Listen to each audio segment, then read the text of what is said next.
I don't care enough to miss you after all the shit we've been through. My heart's comatose.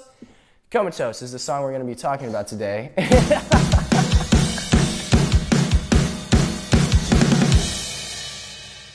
Welcome back to Who the Fuck is Jayden? I'm Jayden, if you can't tell by now. So this episode is about Comatose, which is the first of many episodes talking about my music, released and unreleased. I personally like my unreleased music more, so as time goes on, I'm excited to get to talk about that. But let's talk about Comatose. I don't know, it's funny because I didn't even know what the word comatose meant at all. And so I like, everyone thinks that this was like my theme song. I was like, oh, he's numb, like he's dying.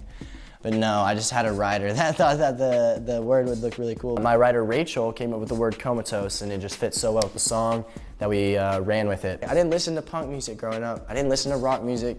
I actually went to a Skillet concert when I was a kid, but because they were a Christian rock band, my mom was like, absolutely, you can go. But other than that, I had not been to any music. I didn't really listen to anything. I listened to whatever was popular on the radio. I remember really enjoying Iggy Azalea in middle school, so that should show you where I was mentally. If I was listening to that shit in middle school, I just wanted people to like me, you know what I mean?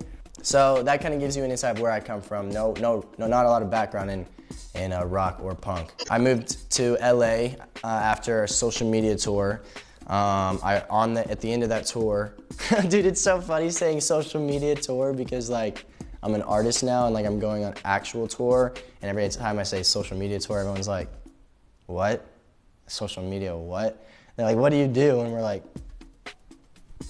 we didn't do anything except just stand there and like try to look pretty, which a lot of us failed at, especially me. Right? I really think Comatose set the foundation for my music, and that was the plan. The funniest part is a lot of my music is like fuck love type of music. And I really set the precedent with my first song. You know, the chorus is like, I don't care enough to miss you after all the shit we've been through. My heart's comatose. So my first girlfriend absolutely shattered my heart. Granted, was I the best boyfriend? No, I was 16. I invested a lot of myself into someone, which is a really dangerous thing to do at a young age. So what's naturally gonna happen when it ends? You're shattered and you hate your life. And so that's where I was at, dude. I was like, I just need to express myself because I know that there's millions of other people going through the same thing. And not only that, I knew rock was the way to get people's attention. You know, rock has been kind of dead for like years now, up until 2019. MGK really and Youngblood really started like a whole nother path. So that's what Comatose was for me. It was a statement. You know, I come from TikTok, like I come from TikTok, as like most of you know, which is a hard thing because I can't even, if you go to my account right now, I deleted all of my old videos. Like, I can't even look at myself because it's just, one, it's just not who I am. Two, it's really fucking cringy.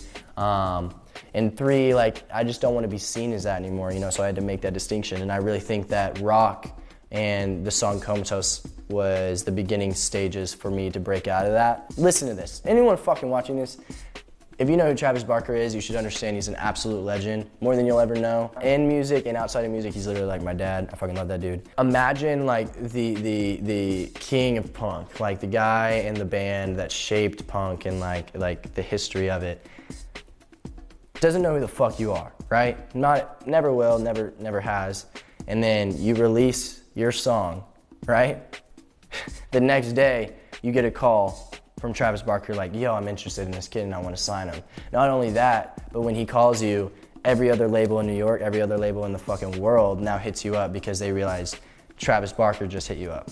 I'm just so blessed and so honored to be with that dude. Bro, he's funny as fuck. He's low-key sus, and I fought with him. I fought with him for that. He's sus as fuck, and I love that dude. Comatose was the foundation that I set for myself to go where I want to go and to be here right now talking to you guys. So I owe everything to Comatose, and I owe everything to the reasons I wrote Comatose. But we're gonna be talking about a lot of fucking music in this. If you fucking hate listening to me talk, just swipe up. Just like, don't listen to me anymore. It's not worth it, don't do that. But if you do, by chance, like to listen to me talk or see me look like an absolute idiot, keep fucking watching because we're about to have a lot of fucking fun.